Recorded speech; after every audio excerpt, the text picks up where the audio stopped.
자, 지난주 말씀의 제목은 아브라함의 임마누엘이었습니다. 자, 아브라함의 일생을 통해서 아브라함이 처음에는 나 중심의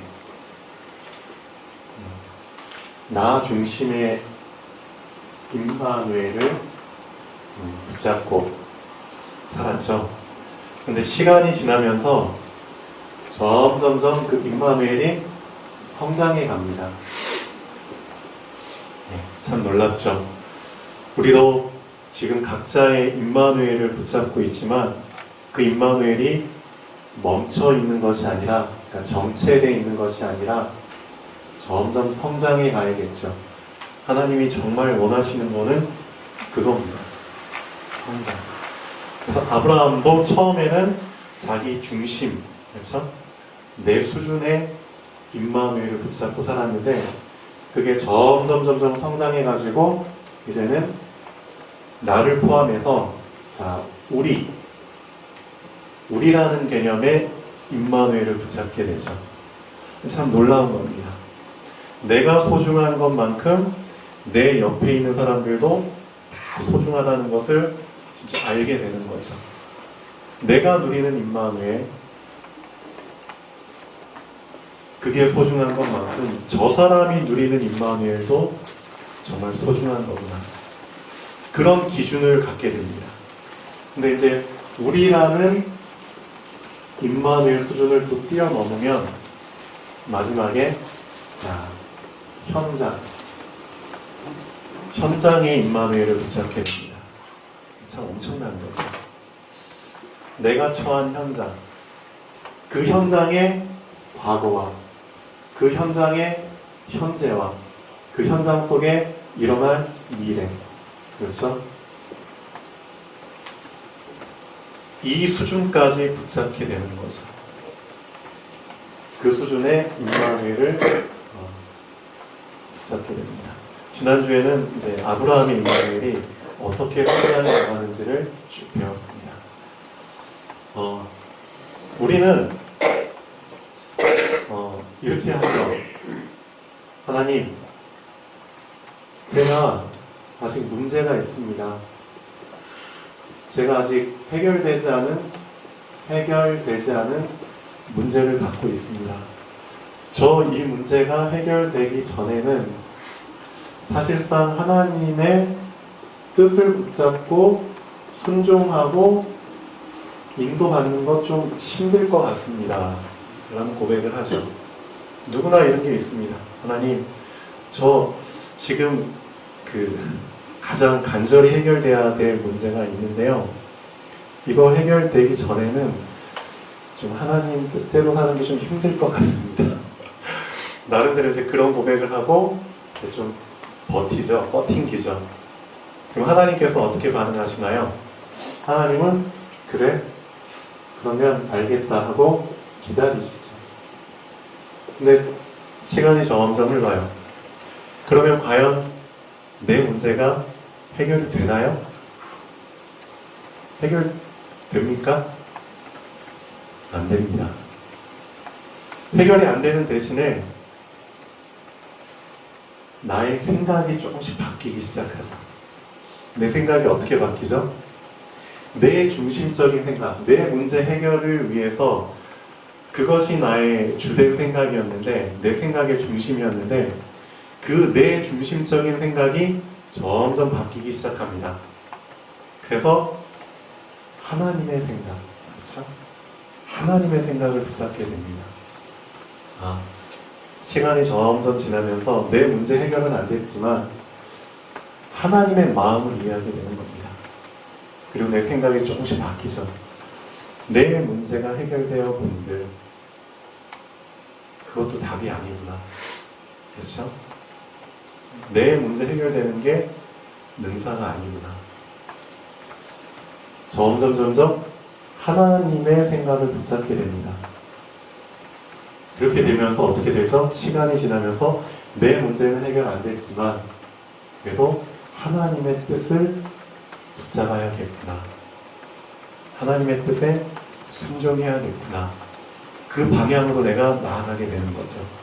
즉, 내 중심의 임마누엘에서 이제는 하나님이 우리와 함께 하심이라. 어떻게 보면 하나님이 나와 함께 하심이라의 수준을 뛰어넘어서, 그렇죠? 하나님이 우리와 함께 하심이라. 내 생각이 중요한 것처럼 하나님 생각도 중요하다는 것. 점점 그 생각을 붙잡게 됩니다. 그러면서 하나님의 뜻을 그래도 내가 붙잡아야겠구나. 하나님의 뜻에 순종하자. 내 문제는 해결 안 됐지만. 그렇게 해서 이제는 하나님의 뜻을 붙잡으려고 하고 이제 그 방향으로 가요.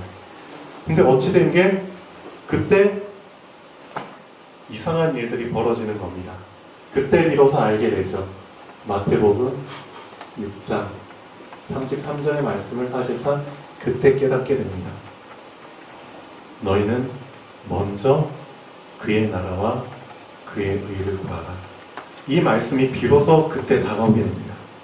사실 이 말씀은 나 중심의 임마누엘을 붙잡은 시간표에서는 아직 내 것이 안 되죠. 근데 점점 시간이 지나면서 내가 조금씩 철이 들고 성숙해지면서 하나님의 생각도 중요하다는 것을 붙잡게 됐을 때, 그리고 그분 앞에 나의 것을 내려놓고 그분 것을 붙잡고 이제 나아가려고 할 때 비로소 마태복음 6장 33절이 나의 말씀으로 부딪히게 됩니다. 내 문제 해결은 안 됐지만 그래, 먼저 하나님의 나라와 의를 구해보자. 거기에 발을 담갔을 뿐인데 어떤 일들이 일어나죠? 내가 그토록 해결되길 원했던 그 일들이 그때 비로소 해결이 되는 겁니다. 그런 걸 경험하게 되죠. 하나님의 원래 계획은 이거였구나. 저도 그런 것들을 많이 이제 경험을 하면서 조금씩 성숙해 가죠. 오늘 본문 말씀에 보면은 오늘 요셉의 쭉 행적들을 보면은 이런 재미있는 일들이 일어납니다. 하나의 이제 사건들이 이제 여러 가지가 일어나는데, 요셉이 나중에 총리가 돼가지고 이제 형들을 만나죠.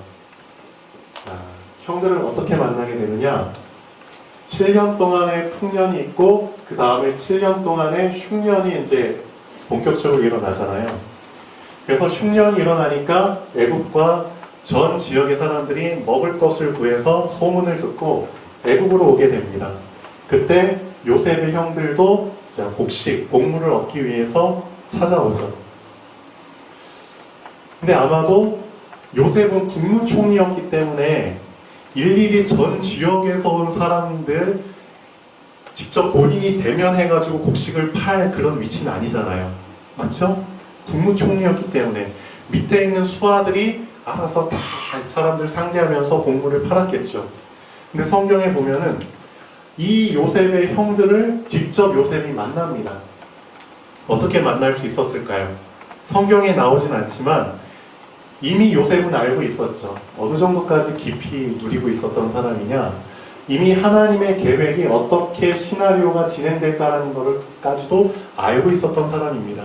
요셉은 이렇게 생각했겠죠. 분명히 전 지역에 기근이 있을 거니까 나의 형들도 곡물을 얻기 위해서 올 것이다. 그렇기 때문에 미리 수하들한테 명령을 해놨겠죠. 아마도 저 가나안 땅에서 곡물을 사려고 사람들이 올 텐데 그 사람들 중에 이러이러한 사람들이 오면은 나에게 연락을 해라. 내가 직접 가서 그 사람들 보겠다. 미리 얘기를 해놨겠죠. 근데 아니나 다를까 형들이 곡물을 얻으러 와요. 자, 그런 에피소드가 쭉 나오죠. 자, 여러 가지 이제 일들을 경험하면서 요셉이 자기의 형들에게 자기의 정체를 딱 드러내죠.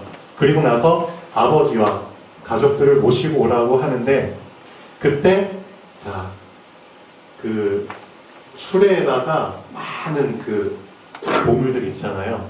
양식들과 옷들과 그런 것들을 다 이제 얹혀서 보냅니다. 이 그 선물들 속에는 자기 형들을 위한 선물들도 다 들어있죠. 근데 요셉이 가면서 이런 부탁을 합니다. 형님들 집에 갈 때 다투지 마세요. 다투지 마세요. 이런 말을 부탁을 합니다. 제가 이 구절을 읽으면서 참 많이 생각을 했습니다. 분명히 이 형들은 요셉을 통해서 은혜를 받은 자들이잖아요. 예, 선물을 다 받은 자입니다. 그렇죠? 아무 공로도 없이 선물을 받은 자입니다. 그러면 그 은혜가 너무 감사하잖아요. 그런데 가는 도중에 이 형들의 본색이 이제 드러나는 거죠. 그 형들도 분명히 하나님을 알고 있었고 하나님을 누리는 나름대로의 임마누엘을 누리는 사람이었지만 요셉의 임마누엘 수준보다는 참 너무 한참 뒤떨어진. 그러니까 요셉이 그 형들의 수준을 알고 있었다는 거죠. 분명히 가면서 그렇죠. 이 술에 실린 곡식들 중에서 어떻게 하면 누가 더 많이 차지할까? 그렇죠? 그런 것 때문에 분명히 다툴 것이다. 형들의 수준이라는 거죠. 그러니까 요셉이 미리 당부를 합니다. 성님들 가면서 다투지 마세요. 이 구절을 읽으면서 좀 생각을 해봅니다. 분명히 우리도 하나님께 은혜를 입었고, 그렇죠? 선물을 받았어요. 근데 정작 우리 자신은 선물을 주신 분은 안중에 없고요. 그렇죠? 뒷전에 있고, 내가 받은 선물들, 그 선물 때문에 힘들어하고 괴로워한다는 겁니다. 그게 지금 우리 수준이라는 겁니다.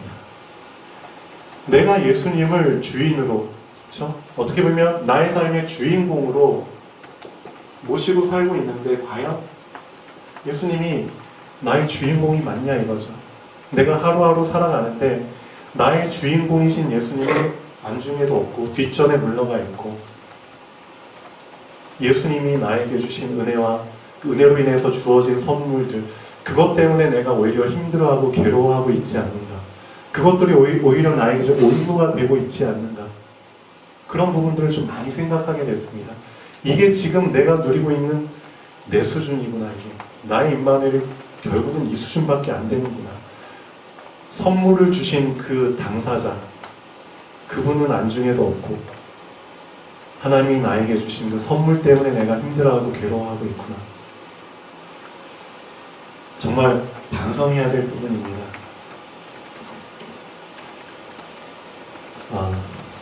하나만 더 좀 얘기하고 본론으로 들어가죠. 사도 바울이 누린 임마누엘의 수준이 얼마나 깊은지를 잠깐 짚고 넘어가겠습니다. 바울 최고의 사람입니다. 우리는 그리스도 붙잡으면 진짜 대단하잖아요. 왕 대신 그리스도, 와, 제사장 대신 그리스도, 선지자 대신 그리스도. 이 그리스도만 붙잡아도 참 대단한 겁니다. 근데 바울은 조금 더 깊은 임마누엘을 누리고 있었습니다. 바울이 볼 때는 이것도 아니라는 거죠. 이것도 아니라는 겁니다. 우리 오직 그리스도 붙잡, 그게 목표잖아요. 근데 그것보다 더 깊은 수준의 임마누엘이 있다는 것을 바울은 얘기하고 있습니다. 현재 우리와 우리 교회, 전 세계 교회들이 붙잡아야 될 메시지가 아닌가 싶습니다. 고린도전서 13장 잠깐 보시죠. 지금 우리가 발전시켜 나가야 될 임마누엘에 대한 부분을 얘기하고 있기 때문에 이 부분을 좀 붙잡으시면 좋겠습니다. 고린도전서 13장 1절, 2절, 3절. 사도 바울은 1절, 2절, 3절에서 세 가지를 얘기하고 있습니다. 이 세 가지를 언급하고 그 다음에 사랑에 대해서 쭉 나열을 하고 있는데요. 왜 이 세 가지를 언급을 했을까요? 이 세 가지를 놓치고 있기 때문입니다. 우리가 이 세 가지 속에서 근본적인 부분을 놓치고 있기 때문에 세 가지를 언급하고 있습니다. 내가 사람의 방언과 천사의 말을 할지라도 뭘 의미하죠? 사람의 방언과 천사의 말을 할지라도, 즉 바꿔 말하면 내가 선지자 대신 그리스도를 붙잡고 있다 할지라도, 그런 뜻입니다. 두 번째 보시죠. 고린도전서 13장 2절. 그 다음에 또 뭘 말하고 있죠? 내가 예언하는 능력이 있어 모든 비밀과 모든 지식을 알고 또 산을 옮길 만한 모든 믿음이 있을지라도, 능력, 믿음, 명령대로 하면은 다 따라주는 엄청난 거죠. 내가 왕 대신 그리스도를 붙잡고 있을지라도 3절 보시죠. 내가 내게 있는 모든 것으로 구제하고 또 내 몸을 불사르게 내줄지라도 뭐죠? 내가 제사장 대신 그리스도를 붙잡고 있을지라도 이 세 개 엄청난 겁니다. 그러나 내가 이 하나를 놓치고 있다면 나는 껍데기다. 아무것도 아니다. 즉 많은 사람들이 왕 대신 그리스도, 제사장 대신 그리스도, 선지자 대신 그리스도 붙잡고 있습니다. 그런데 정작 중요한 것, 그 그리스도의 근본인 사랑, 핵심인 사랑, 이 사랑을 놓치면 내가 아무것도 아니다. 바울의 임마누엘은 이 정도 수준입니다. 우리도 지금 현재 여러분들을 통해서 많이 말씀이 선포되고 있어요. 그렇죠? 사람들이 잘 알지 못하는 메시지와 하나님의 뜻과 계획을 여러분들 통해서 많이 선포하고 계세요. 영적인 부분들을. 그렇죠? 그러나 사랑이 없다. 또 여러분들 통해서 하나님은 능력을 많이 베푸십니다. 그렇지만 사랑이 없다. 하나님은 여러분들 통해서 많은 어려우신 분들 구제하고 계세요. 봉사하고 계시고. 그렇죠? 그렇지만 사랑이 없으면 아무것도 아니라는 겁니다. 많은 교회들과 그렇죠? 많은 복음 전하시는 분들이 그리스도는 붙잡고 있어요. 그렇지만 그 그리스도의 본질인 사랑을 놓치고 있으면 아무것도 아니라고 합니다. 바울이 붙잡은 그리스도 임마누엘의 수준입니다. 놀랍죠? 우리도 이런 부분을 놓치지 않았으면 좋겠습니다. 사랑이 없이 그리스도를 붙잡는다면 껍데기라는 겁니다. 하나님이 그리스도를 보내준 그 동기는 사랑 때문이겠죠. 우리한테 주는 이 의미가 참 큽니다. 자, 본론으로 들어가겠습니다. 요셉의 성장해가는 임마누엘. 자, 요셉의 임마누엘이 어떻게 성장해가는지 한번 보시죠. 11번째로 태어난 요셉. 자, 요셉이 태어나기 전에 이미 10명의 형들이 있었습니다. 10명. 그 형들의 이름 쭉 보시죠. 르, 시, 레, 유, 단, 납, 갓, 아, 이스. 자, 루벤, 시므온, 레위, 유다, 단, 납달리, 갓, 아셀, 이사갈, 스불론. 자, 그런데 10명의 형들이 다 배다른 형들이었다는 거죠. 자, 자기 아빠 야곱의 첫째 부인 레아. 그렇죠? 그 다음에 라헬. 그 다음에 레아의 여종, 라헬의 여종. 4명이 자, 야곱의 부인들입니다. 첫 번째, 레아를 통해서 하나님은 4명을 낳게 하시죠. 그러니까 이 라헬이 너무 질투가 나가지고 어떻게 하죠? 자기의 여종을 들여보냅니다. 그래서 여종을 통해서 2명을 더 낳죠. 그러니까 레아가 또 질투가 나죠. 그래서 자기 여종을 또 들여보냅니다. 그래서 또 2명을 낳죠. 총 몇 명이죠? 8명 됩니다. 이때 하나님께서 자, 또 어떻게 하시죠? 레아를 통해서 또 2명을 낳게 하십니다. 총 10명이죠. 이런 과정을 거쳐서 마지막에 하나님이 라헬의 태를 열어주시고 요셉을 낳게 하시죠. 그때 요셉을 낳았을 때 요셉의 엄마 라헬이 이런 고백을 합니다. 하나님이 나의 부끄러움을 씻어주셨도다. 자, 얼마나 요셉에게 준 의미가 클까요? 하나님이 나의 부끄러움을 씻어주셨다. 즉, 나의 부끄러움 대신에 나의 자랑거리가 되게 해주셨다. 태어날 때부터 그런 배경을 갖고 태어난 요셉입니다. 즉, 아빠와 엄마의 사랑을 되찾이하면서 그렇게 자라나게 되죠. 그리고 또 이런 부분이 나오죠. 야곱이 자기의 이제 형, 쌍둥이 형, 에서를 만나러 갈 때 참 두려움에 떨면서 앞에 나아가잖아요. 그때 혹시라도 자기 형이 자기를 죽일 수 있다. 그리고 자기 가족들을 몰살시킬 수 있기 때문에 전략을 짜죠. 형 앞에 딱 나아갈 때 자기 가족들의 순서를 딱 정해가지고 이제 갑니다. 가장 먼저에는 자기 여종과 여종의 자식들을 딱 앞에 세워놓습니다. 그리고 중간에는 레아와 레아의 자식들을 딱 세워놓고, 그 다음에 제일 뒤에는 라헬과 요셉, 자, 이렇게 딱 세워놓고 에서를 맞으러 가죠. 혹시라도 앞에서 에서가 자기 가족들을 치게 되면은 제일 뒤에 있는 라헬과 요셉은 좀 더 살아서 도망갈 가능성이 있으니까 그렇게 제일 뒤에 배치를 해놓습니다. 근데 중요한 건 뭐냐면은 이런 부분들을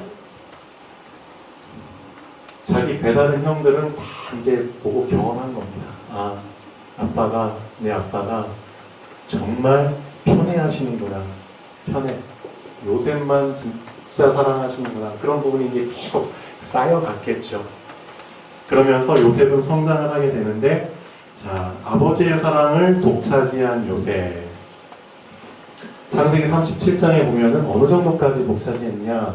입는 옷까지도 이제 편애하면서 지어 입히시죠. 요셉한테만 채색 옷을 입혀주십니다. 그러니까 색깔이 들어있는 것. 요즘 말로 하면 진짜 메이커, 브랜드 있는 가장 비싼 옷을 사서 입히시죠. 자기 형들은 그냥 보잘것없는 옷이라면은, 그 형들이 그 요셉의 옷을 볼 때마다 어떤 마음이 들까요? 자, 상처가 계속 더 심해지겠죠. 그래서 요셉을 부러워하고 또 시기하고 질투하고 미워하고, 그 미움이 어느 정도까지 됐냐? 아, 이제 죽이고 싶다. 그 정도까지 이제 가는 겁니다. 근데 이런 상황 속에서, 자, 요셉은 어땠을까요? 형들과의 그 어색한 관계, 형들한테 자기가 얘기한 것들을 정말 같이 나누고 싶어도 형들은 그것을 진심으로 안 받아주죠. 그렇죠? 다 오해하고 싫어하고. 그럼 점점점 요셉은 고립돼 가는 겁니다. 고립. 자, 어떻게 보면은 자기의 아버지로 인해서 그런 상황이 저절로 만들어졌을 수도 있어요. 아버지의 편애로 인해서, 그렇죠? 엄마의 편애로 인해서 점점 고립돼 가지만 이 안에 하나님의 정말 계획이 또 들어 있었다는 거죠. 고립돼 가지만 그때 요셉은 어느 쪽으로 이제 방향을 틀게 되나요? 자, 나의 임마누엘을 이제 찾아가는 겁니다. 고립될수록 요셉은 점점 하나님과의 깊은 관계 속으로 들어가게 되는 계기가 오죠. 그래서 꿈을 꾸잖아요. 어떤 꿈을 꾸죠? 형님의 볕단들이 내 볕단에 절을 하는 꿈을 꿉니다. 그리고 또 얼마 가지 않아서 아빠와, 그렇죠, 엄마와 11명의 별들이 내 별에 이제 절을 하는 꿈을 꾸게 됩니다. 자, 이 꿈이 나중에 성취가 되죠. 성취가 되는데, 자, 이거는 이제 이따 얘기를 드리고, 자, 이제 본격적으로 요셉이 나의 임마누엘을 붙잡게 되는 그 사건이 이제 하나가 일어납니다. 야곱이, 자, 이제 요셉한테 심부름을 시키죠. 어떤 심부름을 시키나요? 자, 요셉의 형들이 저기 좀 멀리 양을 치러 갑니다. 그렇죠? 그 당시에 양을 치러 이제 보내야 되잖아요. 풀이 있는 곳으로. 그래서 현재 우리는 가나안 땅에 헤브론 골짜기에 살고 있는데, 저기 먼 세겜 쪽으로 형들이 이제 양을 치러 이제 가요. 근데 이제 야곱이 안부를 묻기 위해서 요셉을 보낸다는 거죠. 어떻게 보면은 야곱한테도 좀 일종의 좀 큰 결심이었을 겁니다. 그 당시에는 누군가를 먼 곳에 혼자 보낸다는 것이 쉽지 않거든요. 그렇죠? 가다가 도적을 만날 수도 있고요. 가다가 일이나 늑대 같은 그런 짐승들을 만날 수도 있을 거고요. 참 위험합니다. 그런데 야곱은, 자, 요셉을 보낸다는 거죠. 근데 재밌는 거는 종들을 딸려 보내지 않고 혼자 보냅니다. 요셉을. 이미 하나님께서 이제 뭔가 시작하신다는 사인이 딱 들어있죠. 근데 재밌는 거는 요셉이 혼자 가요. 혼자 가서 세겜 집안까지 가게 됩니다. 갔는데 거기에 형들이 없는 거예요. 형들이. 그래서 막 방황을 하죠. 막 두리번거립니다. 그때 못 찾았으니까 다시 아빠한테로 돌아올 수도 있습니다. 돌아올 수도 있는데 참 재미있는 거는 창세기 37장 후반부에 보면은 그 세겜 지역에서 어떤 사람을 만나니, 참 재밌죠? 어떤 사람을 만나게 됩니다. 근데 그 사람한테 딱 물어보니까 그 사람이 어찌 된 게 그 형들의 안부를 알고 있는 거예요. 이것도 참 아이러니하죠? 하나님께서 이 사람을 안 만나게 하셨다면은 요셉은 그냥 돌아갔을 겁니다. 돌아갔다면은 요셉이 어떻게 보면 애굽으로 노예로 팔려갈 그런 일도 일어나지 않았겠죠. 근데 하나님의 이미 시나리오는 시작이 됐다는 거죠. 세겜에 갔는데 형들이 없어. 근데 거기에 우연히 어떤 사람을 만났어. 근데 그 사람이 그 형들의 안부를 알고 있어. 그래서 그 사람이 형들이 있는 곳을 가리켜줘. 그래서 요셉이 갑니다. 가는데 형들이 저 멀리서 요셉이 걸어오는 것을 봅니다. 그리고 형들이 의논을 하죠. 어떻게 의논을 하나요? 자, 요셉을 향한 형들의 생각과 행동이 이제 그때 나옵니다. 저기 꿈꾸는 자가 오는도다. 꿈꾸는 자가. 우리가 쟤를 어떻게 할까? 형들의 이제 본성이 나오죠. 쟤 죽이자. 죽이자. 그쪽으로 이제 여론이 이제 점점 이제 몰려가는 겁니다. 쟤를 죽이고 짐승의 피를 묻혀가지고 제 옷에다 입혀가지고 아빠한테 가서 얘기를 하죠. 저기 짐승이 쟤를 죽였어요. 하고. 그런데 그때 르우벤, 첫째 아들이죠. 르우벤. 그래도 조금 더 철이 들었다는 거죠. 어떻게 보면 철이 들었다는 거는 무슨 뜻인가요? 아빠의 마음을, 아빠의 심정을 누구보다 더 많이 알고 있다는 겁니다. 아빠가 편애해서 요셉을 사랑하시지만 그것도 그럴 만한 이유가 있다는 겁니다. 아빠의 입장에서 봤을 때 만약에 가장 사랑하는 그 요셉이 죽었다면 아버지의 심정은 어떻게 했느냐. 루벤이 어떻게 보면 좀 더 철이 든 거죠. 그렇기 때문에 요셉을 살리려고 많이 노력을 합니다. 우리가 요셉을 죽이지 말자. 그냥 저기 구덩이에 빠뜨려 놓자. 구덩이에. 죽이지 말자. 그래서 루벤 첫째 아들의 그 제안대로 요셉을 잡아다가 빠뜨립니다. 그런데 이제 루벤이 잠깐 어디에 갔었나 봐요. 잠깐 자리를 빈 사이에 자, 또 형제들이 의논을 하죠. 죽여야 된다. 죽여야 된다. 자꾸만. 그때 자, 이스마엘 그 상인들이 그 주변을 지나가게 되죠. 자, 그때 이제 또 유다가 나옵니다. 자, 유다라는 그 아들이 이런 또 제안을 하죠. 우리 죽이지 말자. 죽이지 말고 차라리 저 사람들한테 노예로 팔자. 살리기 위해서. 그래서 자, 유다의 제안대로 요셉을 팔게 됩니다.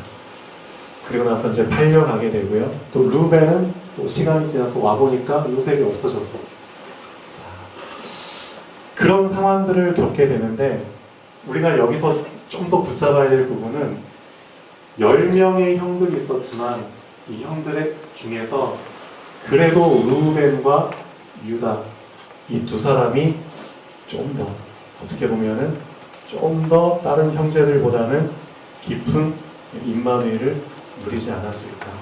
그렇죠? 그런 부분들이 다 나타납니다. 어떻게 보면 나 중심적인 그런 수준을 뛰어넘어서 그래도 아빠를 생각해 줄 줄 아는, 그리고 요셉을 생각해 줄 줄 아는 그런 부분이 참 중요하다는 겁니다. 이런 실제 사건들을 보면서 나의 임마누엘을 한번 잘 점검해 보십시오. 나는 지금 어느 수준인가? 내가 실제 이런 상황에 왔을 때 나는 어떻게 과연 행동을 할 것인가? 자, 본격적으로 나의 임마누엘을 붙잡는 첫 걸음을 한 요셉. 그 기간 동안 요셉은 어떤 생각을 했을까요? 곰곰이 한번 생각을 해보시면은 진짜 참 여러 가지 만감이 교차하는 생각이 했겠죠. 내가 왜 이 지경까지 됐을까? 형들이 나를 왜 팔았을까? 나를 왜 죽이려고까지 했을까? 분명히 요셉은 자신의 과거를 되돌아봤겠죠. 그리고 누구를 위해 했을까요? 형들을 이해했을 겁니다. 형들이 이렇게까지 할 수밖에 없는 이유를 분명히 생각했을 겁니다. 그리고 자신의 어떤 잘못된 행동들도 생각을 했겠죠. 많이 잘못도 뉘우치고. 그러면서 뭘 붙잡게 되나요? 이제는 나 혼자구나. 날 도와줄 사람은 없구나. 본격적으로 이제는 나의 임마누엘을 붙잡을 수밖에 없는 상황이 온 겁니다. 그리고 나서 실제 그 과정 중에 엄청나게 철이 들게 되죠. 그리고 나서 애굽에 도착을 하게 됩니다. 자, 시위대장 보디발의 집에서 자, 요셉의 임마누엘은 점점 발전해 갑니다. 참 재밌는 거는 시위대장 보디발이 요셉을 딱 사고 나서 자기 집에 자서 이제 종으로 부리는데 본격적으로 하나님께서 뭘 시작하시냐? 하나님이 함께 하심을 이제 본격적으로 보여주십니다. 그리고 범사의 형통케 하심을 나타내 주시죠. 그 전에는 그렇지 않았거든요. 그런데 요셉이 그 본격적으로 나의 임마누엘을 붙잡으려고 딱 그렇죠? 결정을 해버리니까 그때 비로소 하나님께서 본격적으로 함께 하시며 범사에 형통케 하시는 은혜를 그때 막 부어주시기 시작합니다. 그게 진짜 중요합니다. 여러분들도 나의 임마누엘 그렇죠? 그것을 본격적으로 붙잡아야겠다. 발을 담그는 그때 하나님의 그 범사에 형통케 하시는 그 축복은 시작됩니다. 보시죠. 자, 이때 요셉은 보디발의 집에 계속 있으면서 나의 임마누엘이 발전돼 갑니다. 성장해 갑니다. 그래서 요셉 한 사람으로 인해서 보디발의 집과 그렇죠? 그 보디발의 소유에게까지 축복이 미치게 되죠. 내 수준을 뛰어넘어서 우리 그렇죠? 우리 수준까지 임마누엘을 발전시킵니다. 자신으로 인해서 그렇죠? 옆에 있는 모든 것들이 다 같이 축복을 받게 됩니다. 나의 임마누엘을 붙잡았다는 것은 일단 결론에도 말씀드리겠지만 나를 치유하는 임마누엘의 의미가 포함이 됩니다. 여러분이 정말 나의 임마누엘을 붙잡았다면 그 임마누엘은 나를 치유하게 돼 있습니다. 그리고 나를 회복시키면 어떻게 되죠? 나를 살리게 된다는 거죠. 그 의미가 포함되어 있습니다. 근데 만약에 나의 임마누엘 수준을 뛰어넘어서 우리의 임마누엘 수준을 붙잡게 되잖아요.